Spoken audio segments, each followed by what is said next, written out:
Under the scorching afternoon sun, the Morgan family mansion echoed with shouting.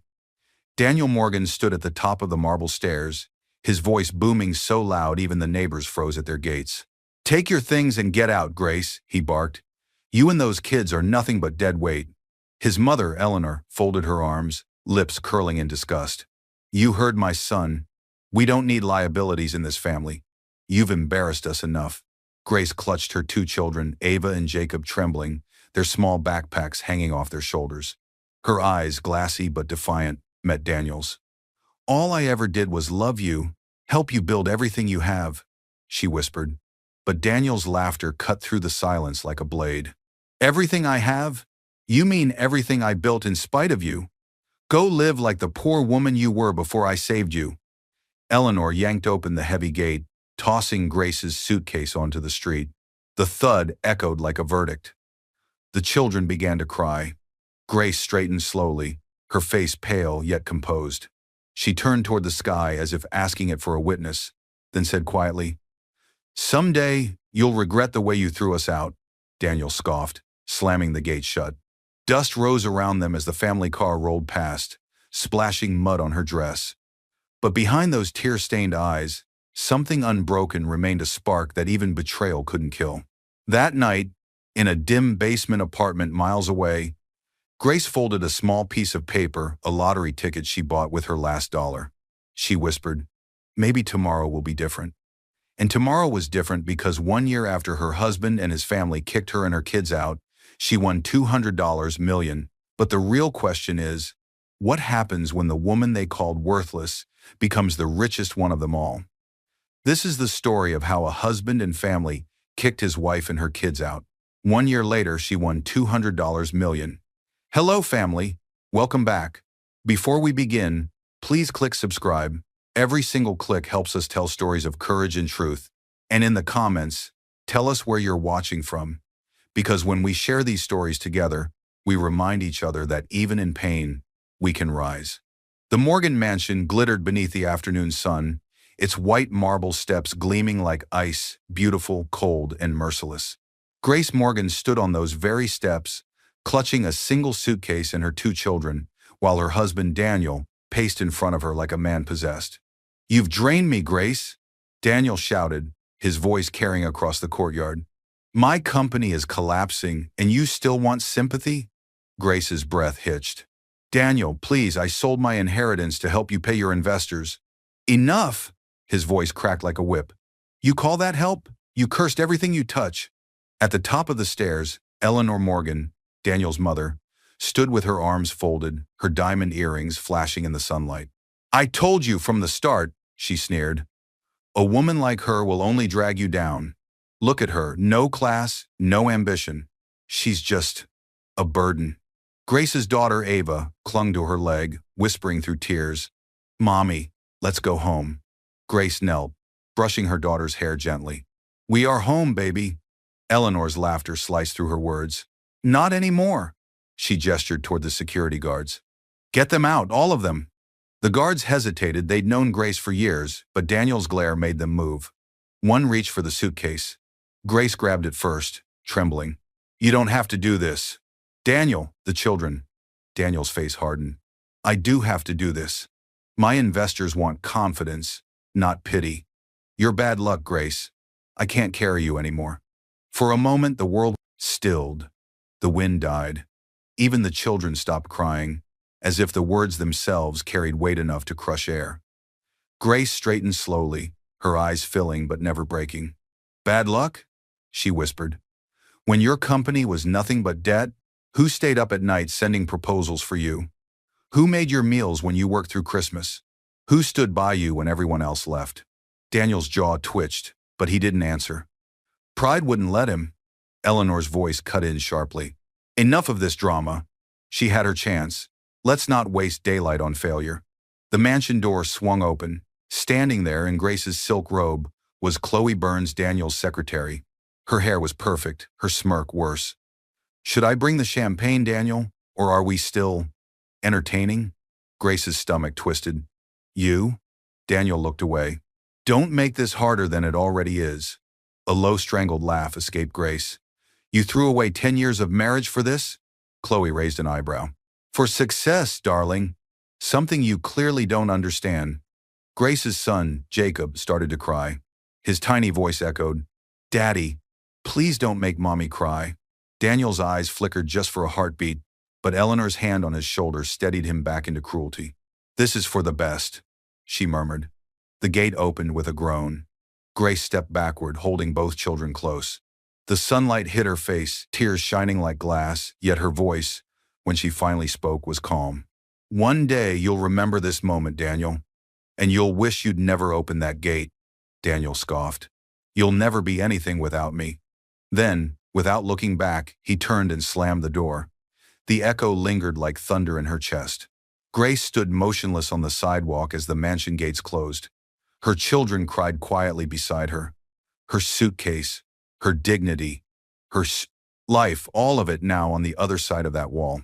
And yet, as the afternoon light faded into gold, she looked down at her trembling hands and whispered, Maybe this is where it begins. Camera pans out the mansion shrinking behind her, her figure walking slowly into the sun. The wind carries a torn newspaper page past her feet. Headline, Lottery jackpot, hits $200, millions still no winner. Grace bends down, picks it up, and stares. Her lips tremble, not in fear this time, but in quiet defiance. The night swallowed the city whole. Neon lights blinked above the empty streets as Grace Morgan trudged forward, clutching her daughter's hand in one palm and her son's tiny backpack in the other. Her heels were broken. Her clothes, the same silk blouse Daniel once said made her look expensive, were now torn and muddy. Every few steps, Ava coughed, her voice weak. Mommy, are we going back home soon? Grace forced a smile she didn't feel. This is home for now, sweetheart. Anywhere we're together is home. Her voice cracked on the last word. They passed store windows glowing with warm light, families eating dinner, laughter spilling through open curtains, each sound stabbed deeper than the cold. Jacob tugged at her sleeve. Mommy, my tummy's singing again. Grace crouched down, kissed his forehead, and whispered, I know, baby. Mommy will fix it soon.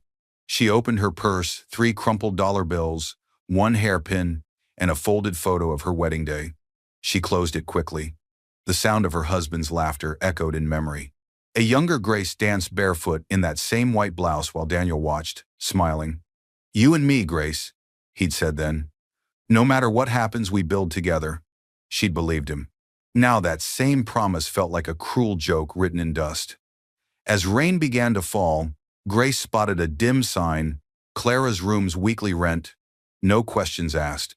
She hesitated at the door, but Clara Brown, a round woman in her 40s with tired eyes and a kind smile, appeared holding a towel.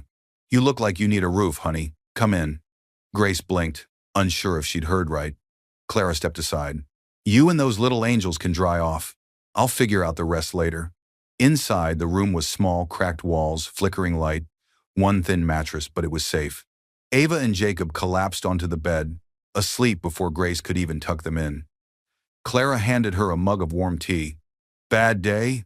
Grace let out a shaky laugh. Bad year. The older woman nodded knowingly. Men, money, or family? Grace smiled weakly. All 3. Clara didn't press.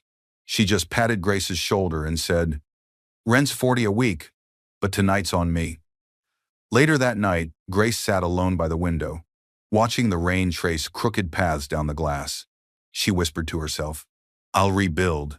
Somehow. Her gaze drifted to a small corkboard near the door covered with neighborhood flyers. Between job postings and missing pet notes, one paper stood out bright orange, slightly torn. Hope lives here. Weekly lottery tickets sold at Ella's Diner. Someone had scribbled in pen beneath it, Dreams only cost $1. Grace stared at it for a long moment. The words hit deeper than they should have. Hope lives here, she murmured.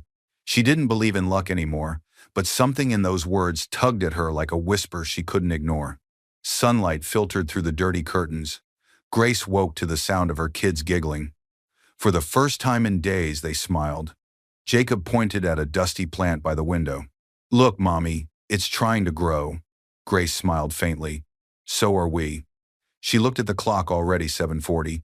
She'd promised Clara she'd find work. She grabbed her bag and kissed both children. I'll be back before the sun goes down.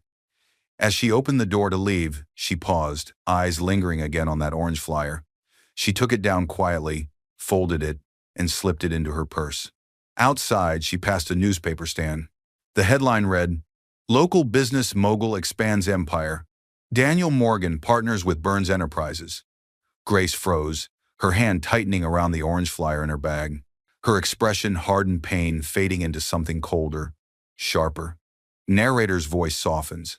Sometimes, rock bottom isn't the end.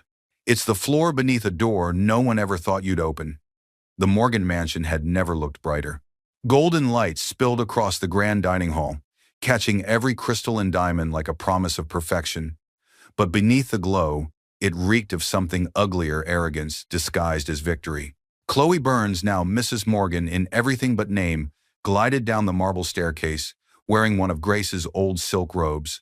The one Daniel once said made his wife look like a goddess. Now, it hugged Chloe's frame as she smiled into her reflection in the hallway mirror. "Fits perfectly," she whispered, smirking. "Guess some things were just meant for me." Downstairs, Eleanor Morgan supervised a line of servers setting champagne glasses. "Everything must be flawless," she snapped.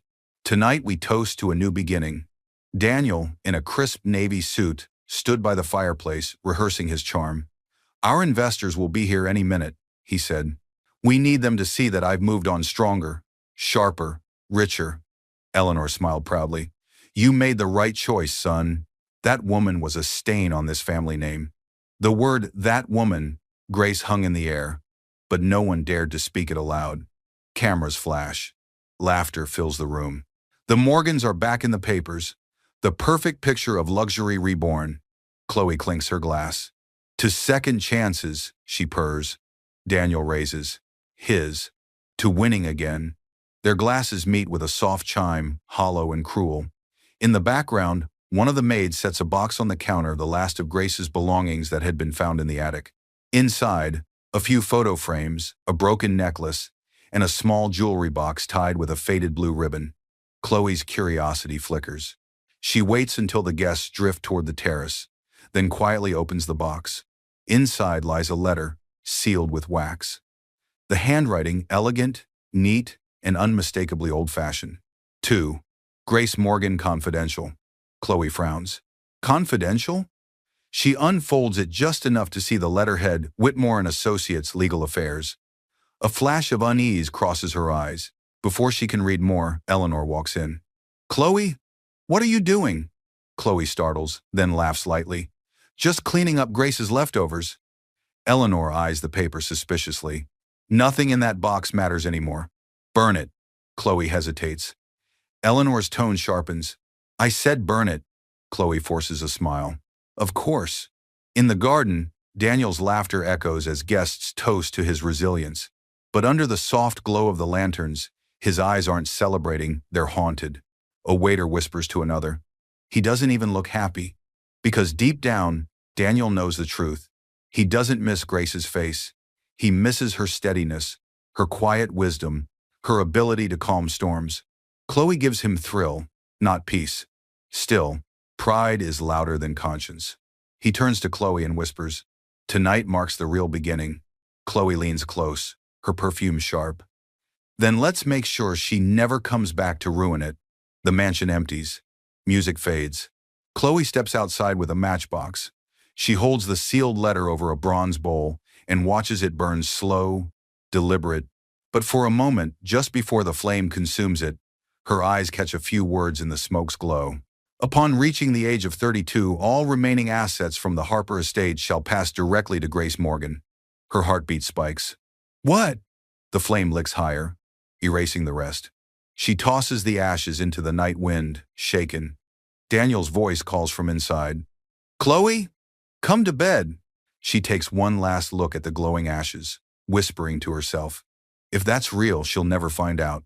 She steps back into the light, smile perfect again. The wind carries the last ember of the burned letter over the wall, drifting into the street below, landing just a few feet from a woman walking past with 2 children and a folded orange flyer in her hand.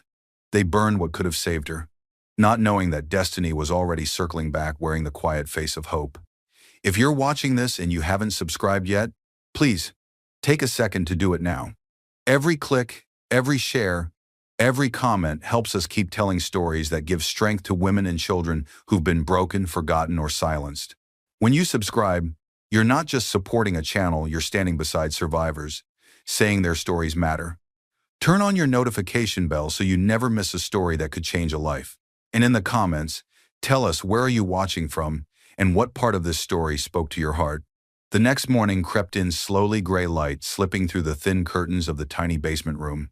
Grace Morgan sat at the edge of her bed, staring at her hands. They were calloused now, the hands of a woman who scrubbed floors, not signed contracts. She had started working at a nearby diner 2 weeks earlier. The pay barely covered food, but it kept her children fed, and that was enough for now. From the kitchenette came soft giggles.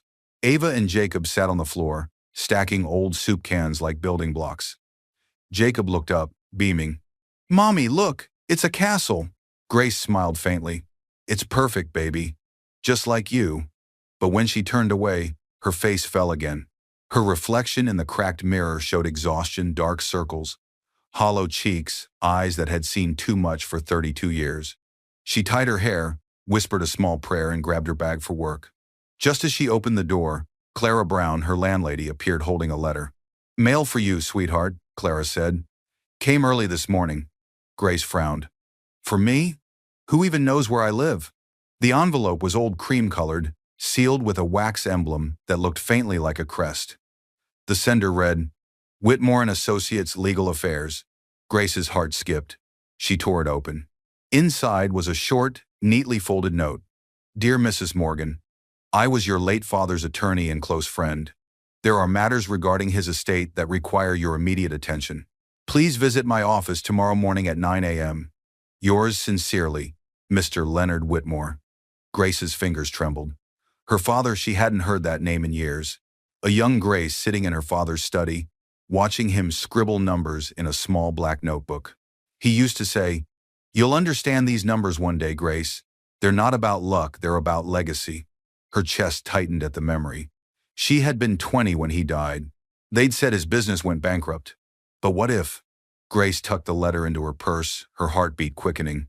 For the first time in months, she felt something flicker beneath the weight of despair, hope. At the diner that day, she couldn't focus. Every clatter of plates made her glance at the clock.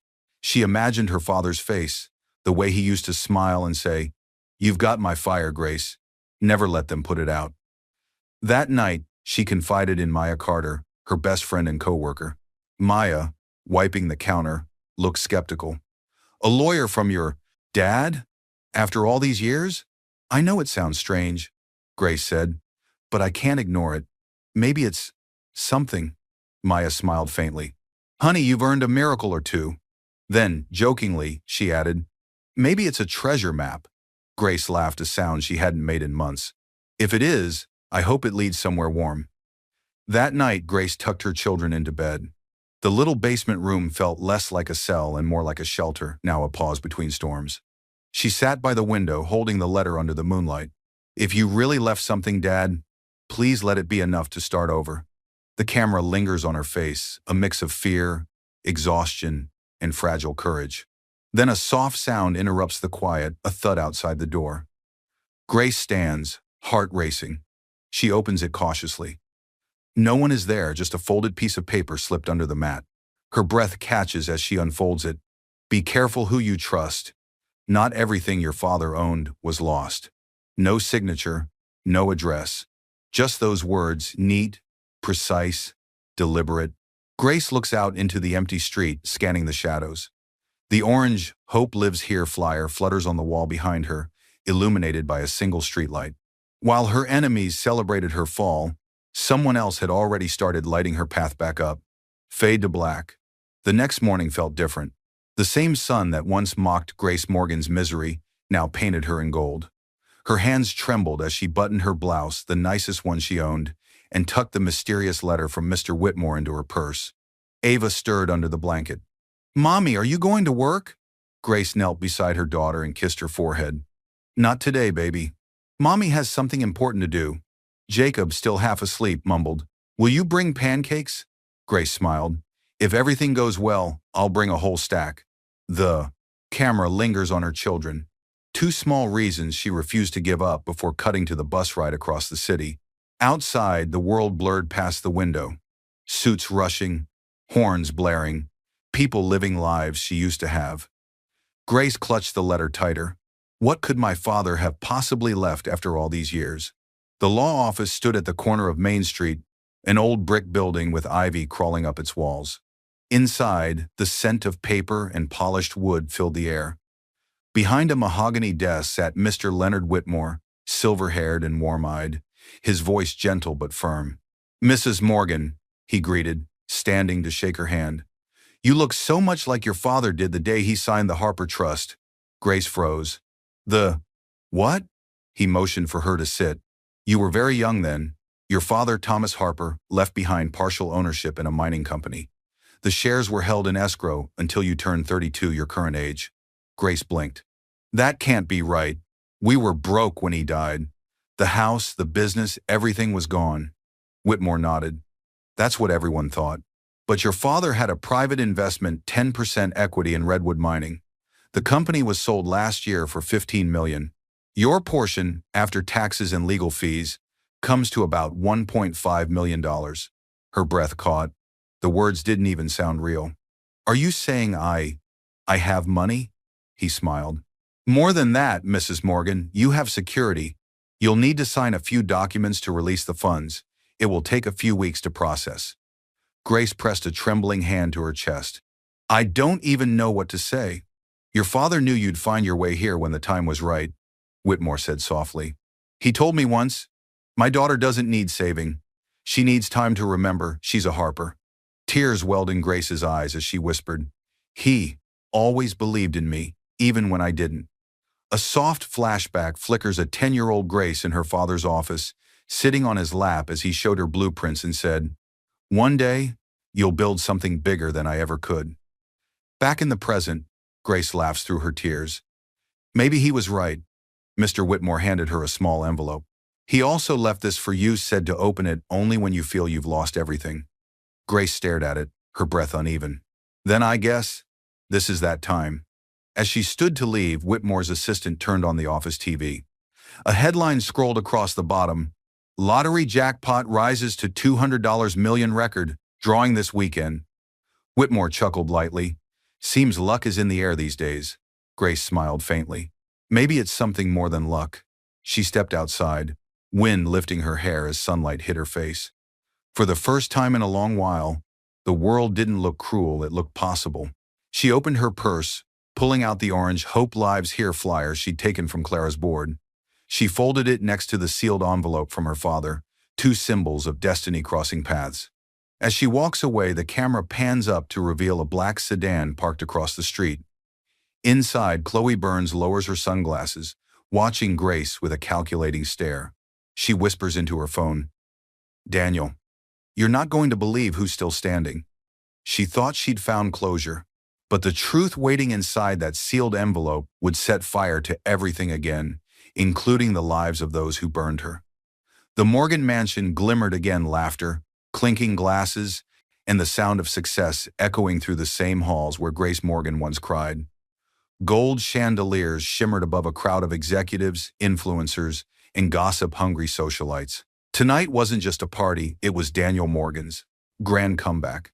He stood at the center of it all, tuxedo sharp, glass in hand, smile practiced. "To new beginnings," he toasted. "To rebuilding stronger with family by my side." Applause erupted. Eleanor Morgan beamed proudly beside him, her diamond necklace catching the light. "And to Chloe," Daniel added, wrapping his arm around his secretary-turned-mistress, "for believing in me when no one else did." Chloe's laugh was honeyed and dangerous. "Oh, Daniel, you make it sound like a fairy tale." Across the hall, photographers snapped photos. Daniel Morgan, the man who rose from ruin. No one mentioned how he fell. No one whispered the name Grace. As the guests mingled, Eleanor leaned toward Chloe. "He looks happier, don't you think?" Chloe swirled her champagne. "He looks relieved. But happiness? That's expensive." Eleanor chuckled, mistaking venom for charm. "A woman like you will never have to worry about that." But Chloe's eyes flicked toward Daniel, the man she'd fought to win, and saw something that unsettled her. Emptiness. Daniel's smile didn't reach his eyes. Even surrounded by luxury, his gaze wandered to the grand staircase, the one Grace had once descended, children in tow, begging him to listen. He turned sharply, almost shaking off the thought. "Refill?" he said to no one in particular. At that same moment, Grace, across town, sat on the edge of a diner stool, her uniform still damp from dishwater. The TV above the counter flickered with news coverage of Daniel's event. Reporter: "After last year's scandal nearly sank his company, Daniel Morgan has made a stunning recovery with his new partner, Chloe Burns." Grace froze. There he was, laughing, glowing, untouchable. And next to him, Chloe, in the same diamond earrings Grace once wore to his first business gala. Maya Carter, her friend and co-worker, turned to look. "Is that?" Grace nodded, her jaw tight. "That's him," the news anchor continued. "While former spouse Grace Morgan has not been seen publicly since their divorce, sources say she's been living quietly with her 2 children.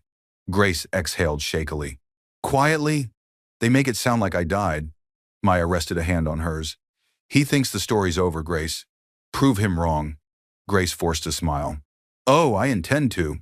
Her gaze drifted upward, the same screen, now flashing a lottery commercial. Saturday's jackpot, $200 million. One ticket could change everything. She stared at it longer than she meant to, a spark faint but real lit behind her eyes. Daniel clinked glasses again. To success, to loyalty, and to the future. As the guests cheered, a small hush fell near the fireplace. One of Daniel's old business rivals, Ethan Cole, approached with a smirk. "Quite the turnaround, Morgan," he said smoothly. "Last I heard, your wife was the one holding your books together." Daniel's smile stiffened. "Ex-wife. And she was holding me back, not together." Ethan leaned closer. "Funny thing about women like her, they fall quietly, but they rise loudly. You'll hear it when it happens." Daniel's face darkened, but before he could respond, Chloe pulled him away with a soft whisper. "Ignore him. He's jealous." Eleanor clapped her hands sharply. "Music, everyone. Enough business talk. Tonight, we celebrate." The string quartet resumed. Laughter swelled again, but Daniel's eyes lingered on the flickering fire, something in him uneasy, like a ghost had brushed past. Camera pans to the mansion TV in the background, where the same lottery advertisement plays faintly again. The camera focuses on the numbers flashing on the screen. 0, 5, 12, 19, 23, 31, 45. Cut to Grace's tiny apartment. She pins those very numbers on the fridge, the same numbers her father once played every year. They toasted to victory, certain they'd buried her forever. But the universe had already chosen its winner, and her name was still Grace. The diner was nearly empty when Grace Morgan finished her late shift. The neon sign outside buzzed faintly, flickering between red and gold. Her feet ached, her back throbbed, and her apron smelled faintly of burnt oil, but her heart was strangely calm. The night air was crisp, filled with the smell of rain-soaked asphalt. Grace tightened her coat and stepped out, her purse slung over one shoulder. For the first time in months, she didn't walk with her head down. She had just come from Mr. Whitmore's office earlier that day, and the news still echoed in her mind. $1.5 million. It wasn't in her hands yet, but it was real. It meant she could breathe again. Across the street, a billboard glowed. Saturday lottery jackpot. $200 million. One ticket could change everything. Grace paused under the glow, the wind tugging gently at her hair. She almost laughed. 200 million. Imagine that. Inside the convenience store below the sign, a line of customers formed near the counter. One old woman smiled as she walked out, clutching her ticket like it was made of gold. Grace hesitated, then stepped inside. As she reached the counter, her eyes fell on the rows of ticket slips. The cashier, a cheerful man with laugh lines, grinned. "Lucky night, huh? Everyone's trying their shot." Grace smiled softly. "I don't usually play." "Maybe you should," he said. "Jackpot like this doesn't come twice." She picked up a slip, but before marking anything, she froze. Her mind drifted back in time to her father's desk, old coffee stains on the wood, and him sitting there with a gentle smile. He'd hand her a pen every Saturday. "Same numbers, sweetheart. They remind me of you and your mother." She'd giggle, trying to read them. Why always the same ones, Daddy? He'd wink. Because luck isn't random, it remembers who deserves it. Grace whispered the numbers to herself. 0, 5, 12, 19, 23, 31, 45. Her hands trembled slightly as she wrote them down. The moment felt strangely spiritual, like crossing paths with a memory too perfect to be coincidence. She handed the slip to the cashier. Just one ticket, she said. He grinned. People say that's all it takes. As he printed it, the sound of the machine seemed louder than usual, mechanical, rhythmic, final. Grace folded the ticket gently and slipped it into her Bible, the same one she kept beside her father's old letter. Keep it safe, the man called after her. Grace turned and smiled. Always. On her way home, the rain started again. She covered her head with her jacket and ran across the empty street. When she reached the apartment, Clara Brown, her landlady, stood by the stairs holding her mail. Busy night? Clara asked kindly. Always. Grace smiled faintly, catching her breath. You're glowing, girl. Did something good happen? Grace laughed softly. Maybe. Something about to. Upstairs, she tucked the children into bed. Ava mumbled sleepily. Mommy, are we rich yet? Grace brushed a strand of hair from her daughter's face. Not yet, baby, but soon. The apartment was quiet except for the ticking clock. Grace sat on the couch, the lottery ticket resting on her Bible. She stared at it, the numbers glowing faintly under the lamplight. Her father's voice echoed again in her mind. Numbers aren't luck, Grace. They're memories. Her eyelids grew heavy. She placed the ticket carefully under the couch cushion for safekeeping and drifted into sleep. Thunder rumbled outside. A window rattled. The camera pans down a slow, tense zoom, revealing the edge of the ticket, slipping out from under the cushion, fluttering gently onto the floor. In the morning light, Jacob's small feet shuffle across the rug as he plays with his toy car. He accidentally kicks the ticket, and it slides out of sight under the couch leg. Grace, unaware, hums softly in the kitchen, sunlight spilling across her face.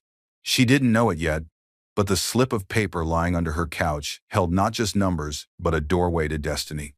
A fortune that would rewrite every name that ever called her worthless. It had been almost a week since Grace Morgan bought that lottery ticket. Life was slowly finding rhythm again. The children laughed more. The room didn't feel as small anymore. Even the morning sunlight through the cracked window seemed warmer, almost forgiving. Grace sat at the kitchen table, pen in hand, budgeting the little she had left. The sound of Ava and Jacob playing outside brought a faint smile to her face. For the first time in months, her heart didn't feel like it was drowning. Then, a knock at the door. It wasn't Clara's gentle knock. It was sharper, familiar. Grace froze, pen hovering midair. When she opened the door, the world she'd been rebuilding in silence shattered in one heartbeat. Standing there, in an expensive gray suit and that same smug confidence she once mistook for love, was Daniel Morgan. He looked her up and down, half smiling. You still keep this place clean, I see. Grace's hand tightened around the doorframe. What are you doing here? Relax, he said lightly, stepping inside without permission. I just wanted to check on you and the kids. Her voice went cold. You kicked us out, remember? Daniel gave a small laugh. Come on, Grace, don't make this dramatic. Things got messy, business stress, my mother's pressure. She cut him off. You mean Chloe's pressure? That name landed like a slap. His jaw tensed. Chloe has nothing to do with this. I came because I care about my children. Grace folded her arms. You cared enough to throw them into the street? For a moment, Daniel said nothing. His eyes darted around the wanted room, the second-hand furniture, the drawings on the wall, the chipped mug by the sink. He frowned, like the sight offended him. This is where you live now? He asked. Grace, this isn't you. She straightened. It is now. Daniel exhaled, stepping closer. Listen, my company's doing well again. Maybe I can help you. We could get you a decent apartment, a little money for the kids. You don't need to live like this. Grace's laugh was hollow. You think I'd take your pity after what you did? He smirked. You always had pride, I'll give you that. But pride doesn't pay bills. Her voice sharpened. Neither does betrayal. From the corner of the room, Ava appeared clutching her doll, confusion in her small voice. Daddy? Daniel's facade cracked for just a second. He crouched, forcing a smile. Hey, sweetheart. But Ava didn't move closer. Mommy said you're busy with your new family. Grace's heart twisted. Daniel rose, trying to recover his composure. Grace, stop poisoning their minds. She shot back, voice low and fierce. I don't need to. You did that yourself. He sighed, rubbing his temple like he was the victim.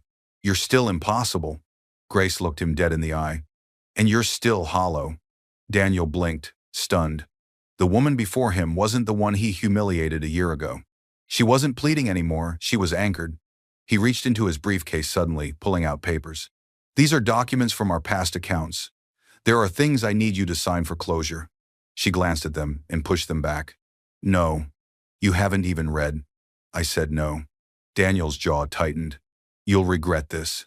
Grace stepped closer, voice calm but dangerous. I already did once. Never again. He left without another word, slamming the door so hard the frame rattled. Grace stood motionless, the echo of his footsteps fading. Then she sank slowly onto the couch, exhaling shakily. Ava ran to her, wrapping tiny arms around her waist. Mommy. He looked angry. Grace whispered, stroking her hair. Let him be angry. It means he's still afraid. Jacob peeked from the hallway. Afraid of what, Mommy? Grace smiled faintly. Of what he threw away. She reached down to pick up a crumpled paper Daniel had dropped near the couch. As she bent, her fingers brushed something beneath the sofa leg, dusty, thin, familiar. Her breath caught. She pulled it out slowly. The lottery ticket. It was creased, dirt-stained, but still readable. Her heart started pounding. She stared at the numbers, her father's numbers glowing faintly under the lamplight. He came to remind her of what she lost, but left her with what would soon change everything. Grace whispered to herself, voice trembling. Daddy, maybe this is it. The house was still when Grace Morgan found the ticket. She sat on the floor, heart hammering, staring at the faded slip in her trembling hands. It looked worthless, wrinkled, smudged, barely legible. But those numbers, those were his numbers. 05, 12, 19, 23, 31, 45. Her father's voice echoed in her head. Numbers aren't luck, Grace. They're memories. Ava tugged at her sleeve, blinking sleepily. Mommy, what's that? Grace forced a shaky smile. Maybe something special. Jacob yawned. Can it buy pancakes? She laughed through tears. Maybe a lot more than pancakes, sweetheart. She stood up abruptly, adrenaline surging. Get your coats. Where are we going? Ava asked. Grace's eyes glimmered with purpose. To see if your grandpa's memory still works miracles. Rain tapped on the windshield as Grace drove through the quiet streets toward the city. Her old car coughed with every turn, but her determination drowned out every sound. She clutched the ticket in one hand, whispering to herself like a prayer. Please, just once, let something go right. The neon sign of the Lottery Commission office glowed ahead, open 24 hours. Inside, the room was small, fluorescent, sterile. A tired clerk looked up from his monitor. Ma'am, the claiming counter's closed for big prizes, but if you'd like, I can check it for you. Grace hesitated, heart pounding. Please, just check it. He scanned the ticket lazily, glancing back at the monitor, then froze. His brows lifted. Ma'am. One moment. Grace's pulse spiked. What? Is something wrong? He didn't answer. He pressed a button on his desk. Another employee rushed over, whispering something quickly. Finally, the first clerk turned back, voice trembling. Ma'am, could I ask your name? Grace Morgan. He swallowed hard, hands shaking now. Mrs. Morgan. This ticket, it's the winning ticket. The words didn't land at first. Grace blinked, disoriented. I'm sorry, what did you say? He repeated slowly, his voice awed this time. You've won the $200 million jackpot. For a long, fragile moment, Grace just stared.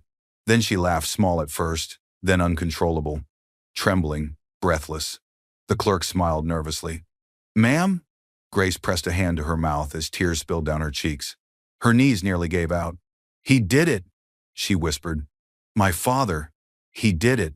The staff surrounded her, cameras rolling, flashes bursting like fireworks. Linda Shaw, the lottery commissioner, stepped forward with a warm smile. "Congratulations, Mrs. Morgan. You're now $200 million richer." Grace covered her face, laughing and crying at once. "No, not richer. Just free." Outside, she stood beneath the drizzle, clutching the official envelope containing her confirmation. The rain felt different now, cleansing, not cold. Ava looked up, eyes wide. "Mommy, did we really win?" Grace knelt, cupping her daughter's face. "Yes, baby. We really did." Jacob bounced beside her. "So we can buy pancakes?" Grace laughed through her tears. "We can buy every pancake." A small crowd formed outside the office, strangers cheering, reporters shouting questions. Grace shielded her kids and smiled softly. "I don't need to tell the world yet," she whispered. "Not until they see me walk into it." Hours later, the morning news flashed across every screen. $200 million jackpot winner identified local woman from Westwood claims prize. At the Morgan mansion, Eleanor sipped her tea until the headline caught her eye. Her cup froze midair. Daniel, across from her, glanced up pale, stunned. The photo on the screen was unmistakable. Grace, radiant, standing with her children, tears glistening on her cheeks. The reporter's voice echoed, "After years of hardship, single mother Grace Morgan's story of perseverance has captured hearts nationwide." Chloe's champagne glass slipped from her hand and shattered. Eleanor gasped. "That can't be." But Daniel was already on his feet, whispering in disbelief. "Grace?" Back at the small apartment, Grace stood by the window, watching dawn break the light gilding her face in gold. Her voice was calm, almost reverent. "Let them see what happens when the woman they threw away starts to rise. She didn't just win money, she won power.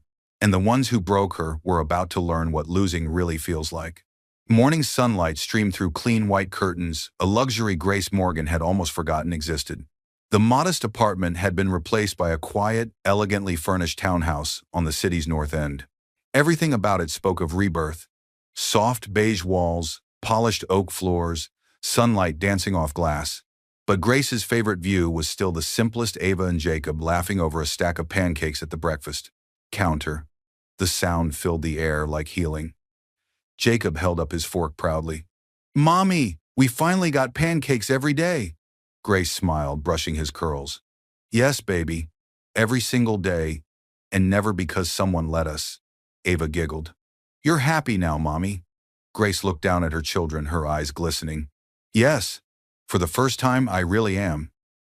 But happiness for Grace never lasted long before the past came knocking. A knock at the door, loud, deliberate.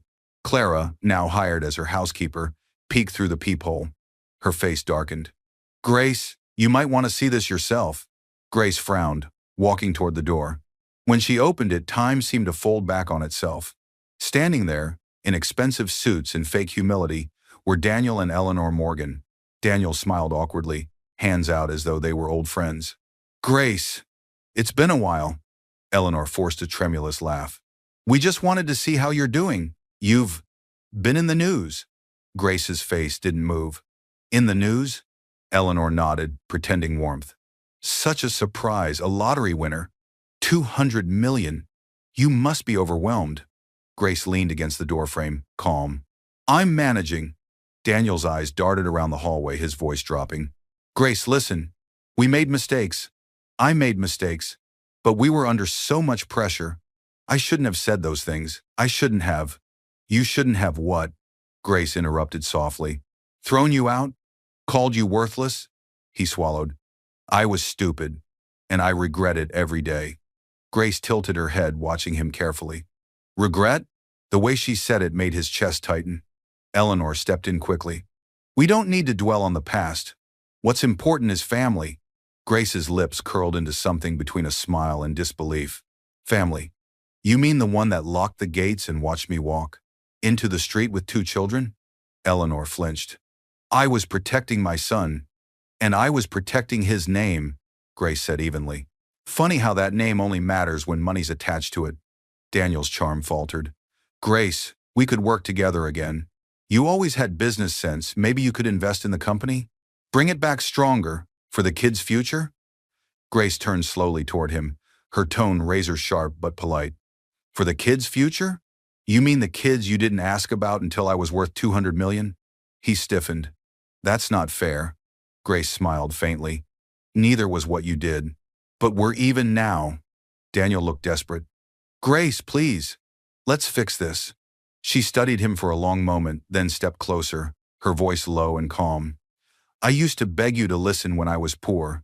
Now you beg me to forgive you when I'm rich. But here's the thing, Daniel, I don't hold grudges. His face brightened slightly until she added, I just keep receipts. Before either of them could respond, a third voice echoed from the hallway. Well, isn't this cozy? Chloe Burns appeared perfect makeup, icy smile, pretending innocence. I thought we could all talk, Daniel insisted. Grace's calm eyes flicked between them. Of course he did. Birds of a feather. Chloe's smirk faltered. You think you're better than us now? Grace's voice didn't rise. No. Just freer, Daniel snapped. Chloe, stop. But Grace had already turned away. Clara, please show them out, Eleanor protested. Grace, wait. Grace glanced back one last time. You waited a year to see me. You can wait forever to understand me. The door closed gently, not slammed, but its final click sounded louder than thunder. Inside the silent house, Grace sat at her desk, pulling out a small golden envelope marked confidential. The same one from Mr. Whitmore. Her father's final letter, she whispered. Time to finish what he started. They came to reclaim her, not knowing she was already planning to rewrite everything they owned. 2 weeks later, Grace Morgan sat in a bright studio, her posture calm, her voice measured but her eyes burned with quiet purpose. Across from her sat Troy Wilson, a journalist known for asking the questions that made CEOs sweat. Cameras surrounded them, lights blazing. Troy leaned forward. Grace, the world knows you as the woman who was kicked out by her husband and then won $200 million. But you've never spoken publicly about it until today. Why now? Grace smiled faintly. Because sometimes silence protects peace, and sometimes silence protects the guilty. The crew froze. The control room leaned in. This wasn't going to be just another sympathy interview. Troy adjusted his mic. So, you're saying there's more to the story? Grace looked directly into the camera. Much more. I wasn't just thrown out, I was humiliated, insulted, and stripped of everything I had built beside him. But the mistake they made was believing I had nothing left. Troy hesitated. You're talking about your ex-husband, Daniel Morgan? Grace didn't blink. Yes, Daniel Morgan, and everyone who stood behind him while I begged in the rain with my children. The studio went dead quiet. Even the sound of the camera shutters slowed. Troy, careful but curious, asked, And how do you feel now that you've surpassed him? Grace's tone softened. I don't feel proud. I feel free. Money didn't save me, truth did. I just learned that sometimes truth costs $200 million to afford. The crew exchanged glances. This was more than an interview. It was a reckoning broadcast live. Eleanor, Daniel, and Chloe sat in the living room, the TV flickering. Eleanor's voice trembled. She wouldn't dare, Chloe scoffed. She's bluffing. She wants pity. But Daniel's face had gone pale. No, she's too calm. She's not bluffing. On screen, Troy continued. Grace, before we went live, you shared some documents with our team. Care to explain them to the audience? Grace nodded gracefully. Of course. Those are copies of financial records from a company I helped establish with my inheritance before marriage, Harper Solutions. When I married Daniel, he merged it with his business. What he never told investors was that 40% of his company's foundation came from my capital. Troy's eyes widened. You're saying he built his empire with your money? Grace smiled. Not saying, Mr. Wilson, proving. She gestured toward the screen behind them. The camera cut to images of documents, signatures, dated transfers, all labeled Harper Family Trust, Morgan Holdings. A murmur rippled through the studio. Back at the mansion, Chloe's glass shattered on the floor. Oh my God, Eleanor whispered. She's destroying us. Daniel clenched his fists, eyes locked on the screen. She's smarter than I thought. Troy turned back, astonished. So the woman they called worthless built the foundation of her husband's empire? Grace's voice was steady. That's the irony of betrayal. It always forgets who made the throne before it sat down. Social media exploded. The clip spread across every platform in minutes. Number: Grace Morgan's story. Number: Betrayal to billionaire. Number: Justice served. Troy concluded the interview, but Grace wasn't finished. One last thing, she said softly, eyes never leaving the camera. To every woman watching this who's been told she's nothing, remember, diamonds don't break under pressure. They're born from it. That night, Grace's words played on every news channel. Daniel's investors withdrew. Sponsors froze contracts. Eleanor's social circle turned cold. Chloe tried to call Daniel. He ignored her. When she tried again, his mother snapped, "We're finished. Because of you, because of her." At Grace's foundation headquarters, Hope Lives Here, named after that faded flyer, volunteers answered calls from women across the country, thanking her for giving them courage. Maya hugged her, whispering, "You didn't just win a jackpot, Grace. You changed the game." Grace smiled quietly. "No, I'm just returning everything they stole." As she left the office that evening, her phone buzzed a message from an unknown number. "You've said enough on camera. Now come to the gala this Saturday if you want to end this properly. DM." Grace stared at it for a long time, then slipped the phone into her purse. Her reflection in the glass door showed not fear, but focus. "Perfect," she murmured. "Let's end it where it began." They thought they could silence her story, but she was never speaking for herself anymore. She was speaking for every woman who had ever been thrown away and learned how to rise. The world had barely caught its breath from Grace Morgan's viral interview before the next storm hit. By morning, headlines blared across every network. Daniel Morgan files lawsuit against ex-wife, claims rights to lottery fortune. From humiliation to courtroom showdown, the $200 million battle begins. Grace watched it all in silence from her office window, the city skyline stretching beyond her reflection. Maya stormed in, waving her phone. "He's suing you, Grace. He's actually suing you for your winnings." Grace's voice was calm, almost detached. "Of course he is. Men like Daniel don't lose, they just change the battlefield." Maya frowned. "But he can't." Grace cut her off gently. "He can try, and that's exactly what I want." Cameras flashed like lightning outside as reporters shouted questions. Grace stepped out of Cum. A sleek black car wearing a beige suit, simple, elegant, unshakable. Her children watched from the car window as she walked up the courthouse steps. Across the plaza, Daniel Morgan and his attorney stood giving a statement to the press. "She used my last name to buy that ticket," Daniel said smoothly. "Technically, that makes it joint property. I only want what's rightfully mine." The crowd murmured, some sympathetic, most disgusted. Inside, the courtroom buzzed with tension. Judge Simmons, a sharp-eyed woman in her 50s, presided. "Mr. Morgan," she said firmly, "you're claiming the lottery winnings belong partly to you?" Daniel nodded confidently. "Yes, Your Honor. Grace and I were still legally married at the time of purchase. She used funds we once shared." Grace's attorney, Mr. Whitmore, rose slowly, the same man who had once handled her father's estate.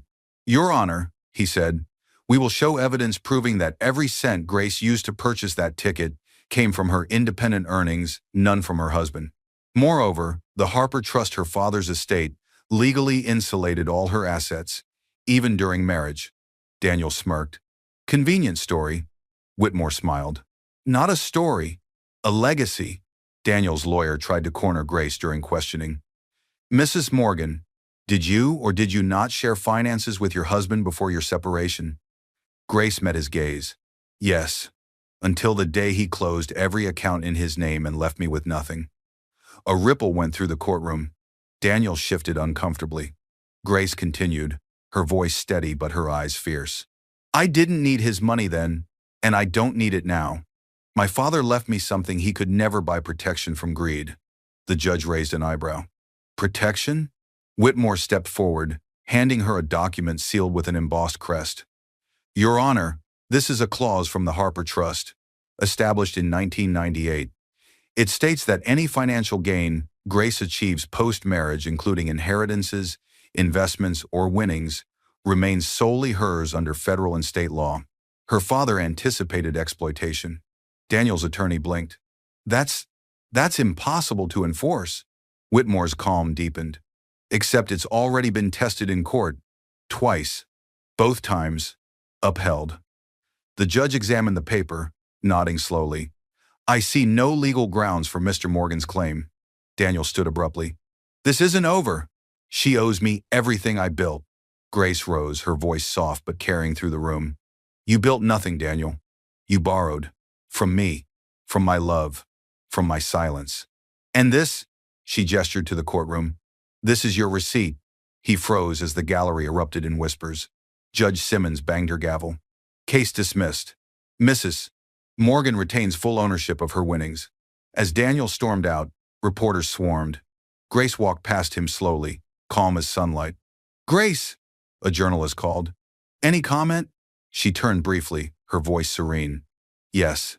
Never mistake kindness for weakness. They may look the same until tested. Outside, flashbulbs flared. Maya hugged her tightly. You did it! Grace exhaled deeply, finally smiling. No, Justice did. As she got into her car, a folded card waited on the seat, gold-edged, elegant. It read, Invitation, Carter Holdings Annual Gala, hosted by Daniel Morgan and Associates. Dress code, redemption or ruin. Grace's reflection shimmered in the glass window, calm but eyes ablaze. He tried to take her peace in court. Now she would take his pride in public. The chandeliers glimmered like constellations above the Carter Holdings Grand Ballroom, the same hall where, a year earlier, Daniel Morgan had laughed as he tore his wife's dignity to shreds. Tonight, the world's elite gathered again. Polished shoes, glittering gowns, glasses filled with champagne, and whispers sharper than diamonds. But this time, the whispers were different. This time, they were about her. That's Grace Morgan, right? The $200 million winner? She looks like she walked out of a movie. And she did. Grace stepped through the glass doors, radiant in a flowing white silk gown that shimmered under the chandelier light. Every head turned, every camera followed. Her calm smile carried no bitterness, just power wrapped in elegance. Beside her walked Mr. Whitmore, her father's old lawyer, and Maya, her friend and now personal advisor. The trio moved like quiet thunder, no fanfare, no announcement, just presence. Across the hall, Daniel froze mid-conversation. His champagne flute slipped slightly in his hand. Eleanor Morgan was the first to speak, her voice low and stunned. She came. Chloe Burns forced a laugh. So what? She's here for attention. But Daniel knew better. Grace didn't chase attention. She commanded it. Daniel composed himself and walked toward her, mask of charm intact. Grace, you look incredible. Grace turned slightly, meeting his eyes with calm precision. I usually do. You just never noticed. The crowd's hush deepened.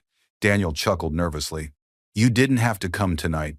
I did, she replied softly. To watch something end. He blinked. End? Before he could ask further, Troy Wilson, the journalist who'd interviewed her, appeared on stage as host. Ladies and gentlemen, he announced, tonight we celebrate new beginnings, courage, and transformation. Our keynote speaker, a woman who reminds us that grace under fire can change everything, Mrs. Grace Morgan. The crowd erupted in applause. Daniel's face went pale. Grace walked up the stage slowly, her heels clicking like echoes of justice. She stood under the chandelier's golden light, facing the same world that once watched her break. Exactly 1 year ago, she began, her voice calm and steady, I was standing outside this very building, not as a guest, but as a woman discarded by the people she trusted most. Silence blanketed the room. I was told I was worthless, that I was a burden, that I had no value without someone else's name. Her gaze swept over the crowd, landing, briefly, on Daniel and Eleanor. But what they didn't know, she continued, is that a woman doesn't need to be kept to rise, she just needs to be released. Murmurs rippled. A few guests even nodded through tears. Grace smiled faintly. I didn't win $200 million by chance. I won it because I refused to stop believing that my story wasn't over. Every betrayal, every humiliation, every locked gate, all it did was sharpen my resolve.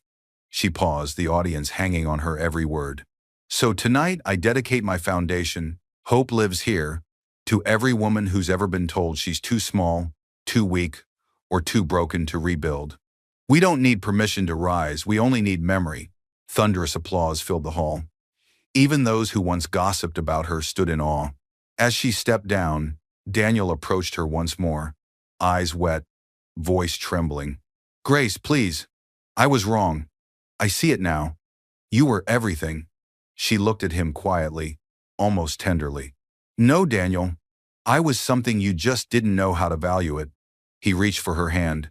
"Can we start again?" Grace withdrew gently. "You had your chance. Tonight isn't about you. It's about every woman you underestimated." Then, with soft finality, she turned to walk away. Eleanor whispered in disbelief. "She's destroying us." Maya smiled behind Grace. "No, she's freeing herself." As Grace exited the hall, flashbulbs exploded around her, lighting her path like victory fireworks. She paused at the door, looking back one last time, the same chandelier glowing above the people who once watched her fall. Her voice was calm, barely audible. Full circle. In the room where her tears once fell, she left behind only light. But her story wasn't over yet, because true victory isn't measured in applause, it's measured in what you leave behind.